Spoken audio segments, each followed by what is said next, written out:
French President Emmanuel Macron recently made a statement that's stirring conversation across Africa. At a recent event in Paris, he boldly declared that France would never abandon its former African colonies. He stated that it's not yet time for France to leave Africa, as the continent remains underdeveloped, and France has a significant role to play in supporting its growth. But is this about aiding growth, or is it more about maintaining influence? Macron's remark that Africa cannot thrive without France raises important questions about the dynamics of support and sovereignty in modern-day Africa.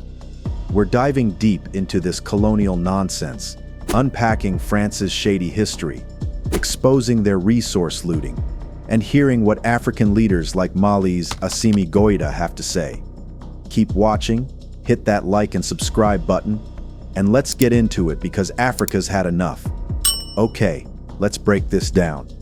Emmanuel Macron, the president of France, stood in front of a fancy podium, looking all serious in his suit. He said, "If we leave African countries to manage on their own, now is not the time. Africa remains the least developed continent, and history shows we have a role to play in supporting its growth. A complete withdrawal could halt progress. There is still much work for us to do in Africa, and we believe they are not fully ready to thrive without our involvement." He basically told the world that Africa couldn't function without France. He said a complete withdrawal would halt progress, and Africa isn't fully ready to thrive without French involvement. But really, who gave him the right to decide that? This wasn't 1885 at the Berlin Conference when European powers carved up Africa like a Thanksgiving turkey. This is 2025. And Africa is waking up. Why does this matter? Because France has been meddling in African affairs for centuries, and Macron's statement is a slap in the face to every African fighting for true independence. He's basically saying, we're not leaving because you need us. But let's be real. What Macron means is, France needs Africa. Without Africa's resources like uranium from Niger, gold from Mali, and oil from Gabon, France's economy may crumble faster than a stale baguette. France has played this game since African nations' so-called independence in the 1960s. Still, many Africans are not really buying it anymore. The streets of Bamako, Ouagadougou, and Niamey are filled with young Africans chanting for freedom, and leaders like Burkina Faso's Captain Ibrahim Traoré say, "Enough is enough." Let's take a quick history lesson, because you can't understand Macron's arrogance without knowing the backstory. France started colonizing Africa in the 1800s, grabbing huge chunks of the continent like Senegal, Ivory Coast, Mali, Niger, and Chad. They called it civilizing the natives. But what they really did was exploit the people and resources.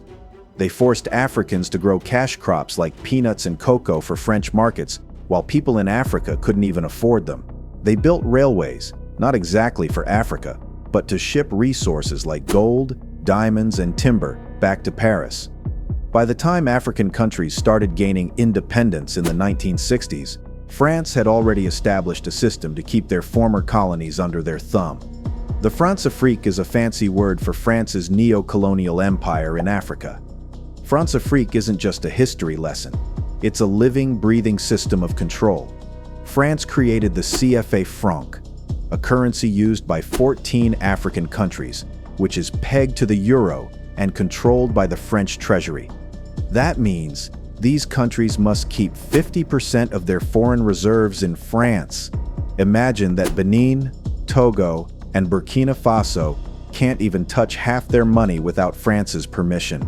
And if they try to break free, like Mali did in 1962, France punishes them with economic sanctions or even coups. Oh yes, France has a long history of meddling in African politics. They've backed dictators and assassinated leaders like Patrice Lumumba, Sylvanus Olympio, and Thomas Sankara, who, by the way, called out France's exploitation. These leaders dared to dream of a free Africa, but France ensured their stories ended in tragedy. First, we've got Patrice Lumumba, the firebrand Prime Minister of Congo. In 1960, Lumumba led Congo to independence from Belgium. Still, France and the West couldn't stand his vision of a truly free Africa. He wanted Congo's resources, like its massive cobalt and diamonds, to benefit the Congolese people, not European powers. Lumumba called out France and Belgium for their colonial crimes and even sought Soviet help to keep the West out. A big mistake, at least in France's eyes. In 1961, just months after independence, Lumumba was betrayed by his allies, backed by France and the CIA. He was tortured, beaten, and executed. His body dissolved in acid so there'd be no trace. France didn't pull the trigger, but they supported the coup that killed him. Lumumba's death left Congo in chaos, and today, the country still struggles while foreign companies, including French ones, loot its minerals. Similarly, Sylvanus Olympio, Togo's first president. Olympio took power in 1960 and immediately started pushing for real independence from France. He wanted Togo to ditch the CFA Franc and create its own currency, something France saw as a direct threat to their Françafrique system. Olympio also refused to let French troops stay in Togo, saying, "We can defend ourselves." France wasn't having it. In 1963, just 3 years into his presidency, Olympio was overthrown in a military coup led by soldiers trained by France. He was shot dead outside the US embassy while trying to escape. The coup leader, Gnassingbé Eyadema, went on to rule Togo for decades, with France's blessing, of course. Olympio's dream of a free Togo was crushed, and France kept its grip on the country's economy. Then there's Thomas Sankara, Burkina Faso's revolutionary leader, often called Africa's Che Guevara. Sankara took power in 1983, turning Burkina Faso into a symbol of African pride. He rejected French aid, saying, "He who feeds you, controls you." Sankara renamed Burkina Faso, meaning land of upright people, and pushed for self-reliance. He vaccinated millions of kids, planted millions of trees to fight desertification, and banned imported French goods to boost local production.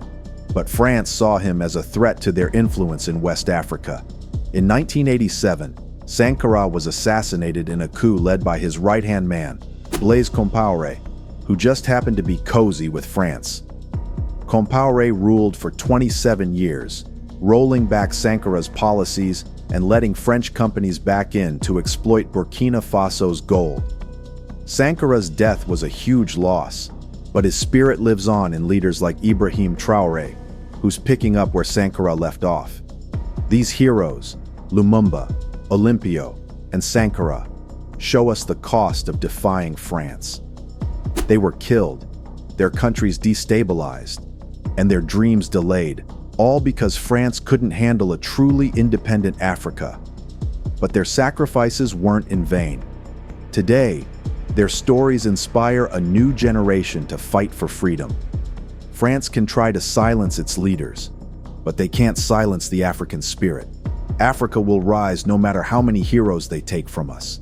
Now let's get back to Macron's statement. He says Africa is the least developed continent and needs France to support its growth. First of all, who made France the judge of Africa's development? Africa is underdeveloped because of centuries of European exploitation, including France. You can't steal their resources, destroy their economies, and then turn around and say, "Oh, you're not ready to manage on your own." That's like a thief robbing your house and then offering to help you rebuild while they're still living in your bedroom. What Macron really means is that France is scared. They're losing their grip on Africa, and they don't like it. Since 2022, countries like Mali, Burkina Faso, and Niger have kicked out French troops. Mali's President Assimi Goïta even shared a story about how French soldiers held back Malian troops from reclaiming Kidal, threatening to shoot them if they disobeyed. Then, the French supplied rebels with weapons right before Goïta's soldiers. This isn't support, this is sabotage. Macron knows that their economy will take a hit if France fully leaves Africa. France gets 70% of its uranium for nuclear power from Niger. Without Africa, France would be just another small European country with no global influence. Macron's statement is a desperate attempt to justify keeping Africa under France's boot. But guess what? The new generations of Africans are not falling for it. Now let's talk more about the CFA Franc, because this is one of the biggest scams France has pulled against Africa. The CFA Franc is used by 14 African countries, mostly former French colonies. Sounds innocent. Wrong. This currency is a colonial relic designed to keep Africa dependent on France. Here's how it works. The CFA Franc is pegged to the euro, and the French treasury guarantees its value. But in exchange, these African countries must deposit 50% of their foreign reserves in France. That's billions of dollars sitting in French banks, earning interest for France. At the same time, African nations struggle to fund schools, hospitals, and roads. The CFA Franc also makes it hard for African countries to trade with each other. It's overvalued because it's tied to the euro, making African goods too expensive for other African countries to buy. Instead, these countries are forced to export raw materials to Europe and import expensive finished goods from France. It's a rigged system. For example, Ivory Coast is the world's largest cocoa producer. Still, they export raw cocoa to France, turning it into chocolate and selling it back to Africans at a huge profit. Meanwhile, Ivorians can't afford to build chocolate factories because the CFA Franc system keeps them poor. Economists like Kako Nubukpo have been calling for the CFA Franc to be scrapped for years, saying it's a monetary prison. And they may be right. Africa will never be truly free until it controls its own money. But here's the good news. Africa is fighting back. Leaders across the continent are stepping up and saying, no more. Let's start with Mali's President Assimi Goïta. This man is a military leader who's been on the front lines and has stories that'll make your blood boil. In a recent speech, Goïta revealed how French soldiers used Malian troops as human shields during battles, putting them in danger while the French stayed safe. He talked about a day when his team was just 5 kilometers from reclaiming Kidal from rebels, but the French ordered them to stop, threatening to shoot them if they moved forward. Then, the French supplied the rebels with weapons and even gave away the Malian soldiers' position so they'd get captured.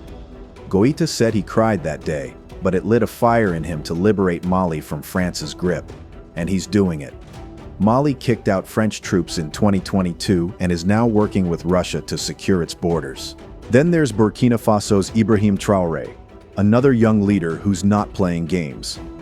After a military coup in 2022, Traoré took over and clarified that Burkina Faso would handle its own security. He's been pushing for self-reliance, saying, "We don't need France to fight our battles."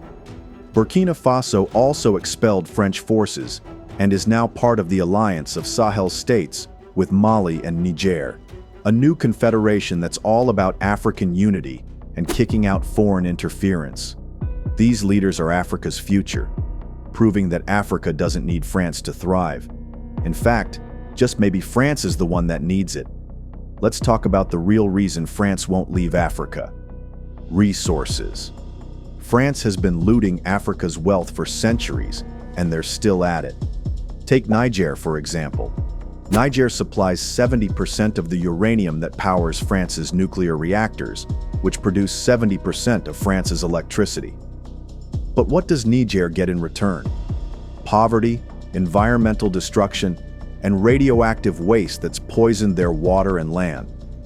French companies like Areva have been mining uranium in Niger for over 40 years, making billions, while 80% of Nigerians live on less than $2 a day. That's not a partnership, that's a robbery. Then there's Gabon, where France's Total Energies controls massive oil fields. Gabon pumps 200,000 barrels of oil daily, but most profits go straight to France. Meanwhile, 40% of Gabonese people live in poverty, and their schools and hospitals are falling apart. And let's not forget Mali's gold. Mali is Africa's third largest gold producer, but French companies like Bolloré control the logistics, shipping Mali's gold to Europe. At the same time, Malians see none of the wealth. This is why Macron is desperate to stay in Africa. France's economy depends on our resources. Without Africa, France would be nothing. Let's talk about the new Pan-African vision that's currently making waves across Africa, because the real power lies here. Leaders like Kwame Nkrumah, Ghana's first president, dreamed of a united Africa where Africans control its own destiny. Nkrumah said, "Africa must unite or perish," and he was right. France and the West have kept Africa divided for too long, drawing artificial borders that split tribes and created tiny landlocked countries that struggle to survive. But the tide is turning. The alliance of Sahel states, Mali, Burkina Faso, and Niger, is a step toward African unity. They're building a confederation that prioritizes African solutions to African problems. Africa doesn't need France because it has everything it needs. It has the resources, 60% of the world's arable land, 30% of the world's minerals, and a young, vibrant population. It has innovators like Kenya's M-Pesa, which revolutionized mobile banking, and Nigeria's tech startups, which are creating jobs.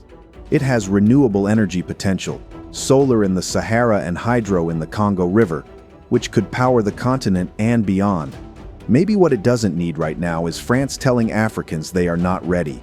Africa right now has become unstoppable. So what can Africans do? First, they need to support leaders who are fighting for true independence. Share the stories of Assimi Goïta and Ibrahim Traoré, and let the world know Africa is done with France. Second, there's a need to push for economic freedom. That means scrapping the CFA Franc and creating their own currency, like the proposed ECO for ECOWAS countries. Africa needs to trade with each other, not with France. Why should the Ivory Coast export cocoa to France when Ghana can turn it into chocolate here in Africa? Third, there's a need to educate every African and others. The more everyone knows about France's colonial tricks, the better they can fight back. Share this video, comment your thoughts, and let's keep the conversation going. And finally, let's build Pan-African unity. Support African businesses, travel within Africa, and celebrate its culture. France wants Africans to think they're weak, but maybe not. Africa is the cradle of civilization, the home of ancient empires like Mali and Great Zimbabwe. It has survived slavery, colonialism, and exploitation, and it's still here, stronger than ever. So maybe every African needs to tell Macron and France, Africa doesn't need you. They never did. Emmanuel Macron can say whatever he wants, but Africa is rising, and it's not waiting for France's permission. From Mali to Burkina Faso to every corner of this beautiful continent, Africa is taking back its power, its resources, and its future. France's days of looting Africa are numbered. Macron better watch out because this current Pan-African movement looks unstoppable. What do you think about Macron's statement? Drop your thoughts in the comments. Hit that like button if you're with the African Revolution, and subscribe for more content exposing the truth. Share this video with every African who needs to hear this message.